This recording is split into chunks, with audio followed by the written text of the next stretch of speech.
آپ عزیزان توجہ فرمائیں، امیر المومنین نے خلفاء کے دور میں زیادہ زندگی امیر المومنین کی خلفاء کے دور میں گزری ہے۔ 25 سال گزرے ہیں، 3 خلیفہ کی حکومت تھی۔ کیا امیر المومنین جنگ بھول گئے تھے؟ کیا امیر المومنین کی ذوالفقار کھو گئی تھی؟ کیا امیر المومنین سے خدا نہ خواستہ شجاعت ختم ہو گئی تھی؟ کیا امیر المومنین، وہ امیر المومنین جو بعد میں 35 سال بعد جب جنگ لڑی صفین میں جا کر، تو لوگوں کو پھر ایک دفعہ خندق و احد و بدر کا میدان یاد آیا، جب علی بھرپور جوانی میں تھے، نوجوانی میں تھے، اس طرح سے جنگ لڑی۔ لیکن اس دوران جنگ صفین میں علی جنگجو نظر آتے ہیں، جنگ بدر میں علی جنگجو نظر آتے ہیں، جنگ احد میں علی جنگجو نظر آتے ہیں، جنگ خیبر میں علی جنگجو نظر آتے ہیں۔ لیکن 25 سال خلفاء کے دور میں ایسے لگتا ہے کہ اس ہستی کو جنگ آتی ہی نہیں ہے، ایسے لگتا ہے کہ سیاست بھی نہیں آتی۔ کیوں عزیزان؟ یہ اس لیے نہیں تھا کہ علی جنگ نہیں جانتے تھے، یہ اس لیے نہیں تھا کہ علی اپنا حق نہیں سمجھتے تھے، علی اپنا حق بھی سمجھتے تھے، علی جنگ بھی جانتے تھے، لیکن علی کو معلوم تھا میری جنگ کا میدان یہ نہیں ہے، میں نے اپنوں سے نہیں لڑنا ہے، میں نے رسول اللہ کے ساتھیوں سے نہیں لڑنا ہے۔ ان میں کوئی ٹکر کا نہیں تھا امیر المومنین کی ٹکر کا۔ اگر امیر المومنین تلوار اٹھا لیتے کوئی روک سکتا تھا، اور انہوں نے جنگ دیکھی ہوئی بھی تھی امیر المومنین کی۔ بلکہ جب امیر المومنین کو آ کر لے کر گئے، اس وقت بھی امیر المومنین نے اسلحہ نہیں اٹھایا، بلکہ زہرا کے دعا کے لیے اٹھے، ہاتھ بھی نیچے کروا دیے۔ کیوں؟ کہ یہ نہیں ہے میدان ہمارا۔ علی کو مانتے ہو نا آپ؟ علی کو مانتے ہو نا آپ؟ اگر خلفاء سے اختلاف کی بنیاد رکھ کر سب کچھ ختم کرنا ہوتا تو علی آغاز کر دیتے نا، وہیں پر علی آغاز کر دیتے وہاں پر۔ لیکن امیر المومنین نے یہ کام نہیں کیا، بلکہ جہاں خلفاء نے بلایا، ضرورت پڑی، وہاں پر حاضر ہو گئے۔ کس کو بچانے کے لیے؟ نہ اس شخصیت کو جو خلافت کے تخت پہ بیٹھا ہوا ہے، بلکہ میراث محمد کو بچانے کے لیے، اللہ کے دین کو بچانے کے لیے، قرآن کو بچانے کے لیے، امت کو بچانے کے لیے۔ یہ گمراہی ہے کہ مسلمانوں میں مسلکی دشمنی شروع کی جائے، شیعہ سنی کا دشمن، سنی شیعہ کا دشمن۔ یہ غلط ہے، یہ نہیں ہے۔ یہ شیعہ کی دشمنی بنتی ہی نہیں ہے، یہ نہیں بنتی۔ کیوں نہیں بنتی؟ اس لیے کہ علی اس دشمنی کو پسند نہیں کرتے، اور شیعہ علی کا پیروکار ہے۔ عزیزان، اگر خلفاء سے الجھنا ہوتا تو علی خود موجود تھے نا تینوں خلیفوں کے ساتھ، بلکہ تیسرے خلیفہ کے زیادہ علی علیہ السلام اور خلفاء میں مختلف قسم کا ماحول رہا ہے۔ پہلے خلیفہ امیر المومنین کا زیادہ بہت احترام کرتے تھے، دوسرے خلیفہ بھی احترام کرتے تھے، عموماً خیال رکھتے تھے، لحاظ کرتے تھے، لیکن تیسرے خلیفہ نہیں کرتے تھے۔ وہ احتیاط جو دوسرے پہلے 2 خلیفہ کرتے تھے، تیسرے خلیفہ نہیں کرتے تھے۔ اس کے باوجود جب تیسرے خلیفہ کا محاصرہ ہوا، بچانے کے لیے کون آیا؟ بنو امیہ میں سے ایک بھی نہیں آیا۔ وہ بنو امیہ میں سے تھے، ان کے گرد بنو امیہ اکٹھے تھے، ان کے لیے وہ سارا جال بنو امیہ نے بچھایا تھا۔ لیکن جب سارا کچھ ہو گیا تو خلیفہ کو بچانے کے لیے علی اور علی کے بیٹے آئے۔ یہ تو موقع تھا بہترین رقیب کو میدان سے ہٹانے کا، لیکن علی جانتے تھے یہ میری ٹکر کی دشمنی نہیں ہے،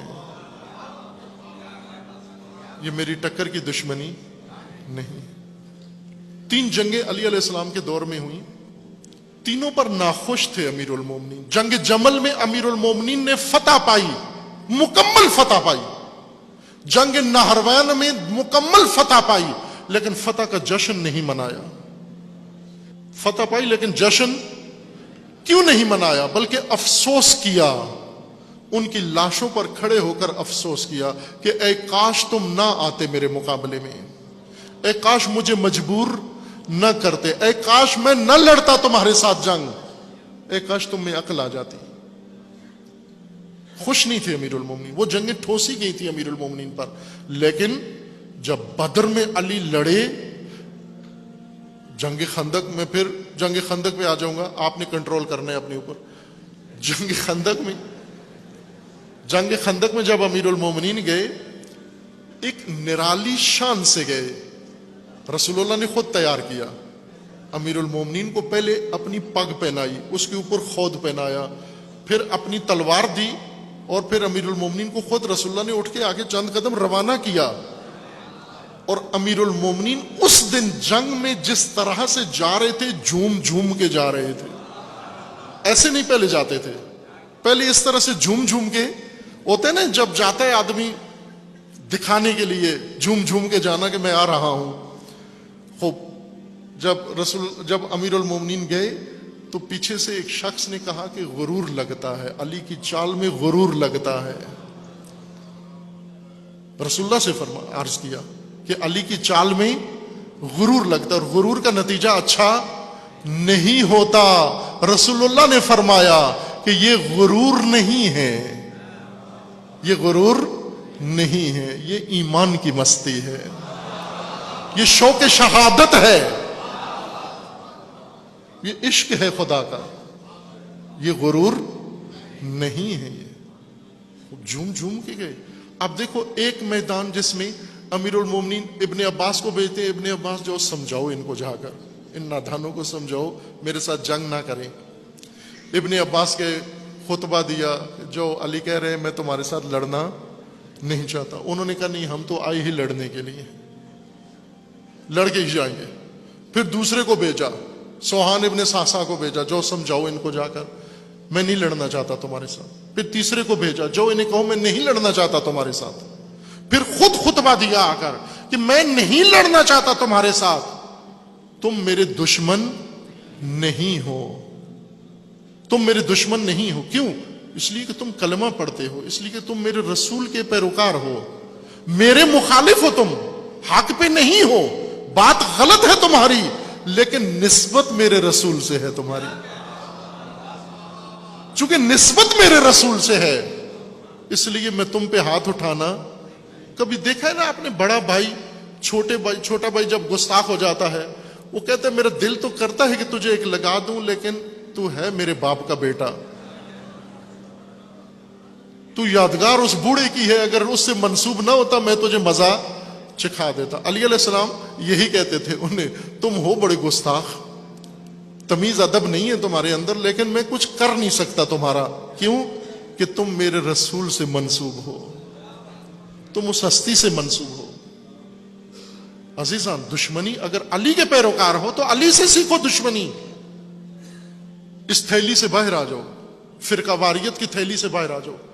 کوئی مسلک اسلامی مسلمان تشیع کی دشمنی کے لیے موضوع نہیں، نہ کرو دشمنی۔ اگر دشمن چننا ہے تو علی سے پوچھ لو نا پہلے کہ مولا علی آپ بتائیے، ہم آپ کے شیعہ ہیں، ہم آپ کے پیروکار ہیں، یعنی فقط آپ کے پیروکار ہیں، آپ ہمارے مولا ہیں، آپ نے بتانا ہے دشمن کون ہے ہمارا۔ اگر آپ حسینی ہو اور اگر آپ پیرو علی شیعہ علی ہو تو آپ پوچھو نا، امام حسین سے پوچھو دشمنی کرنی ہے کس کے ساتھ کریں، حسین آپ کو بتائیں گے کہ اگر دشمنی کرنی ہے تو طاغوت کے ساتھ کرو، دشمنی کرنی ہے تو ظالم کے ساتھ کرو، دشمنی کرنی ہے تو ستمگر کے ساتھ کرو، دشمنی کرنی ہے تو آمریت کے ساتھ کرو، دشمنی کرنی ہے اگر آپ نے تو یزیدیت کے خلاف کرو۔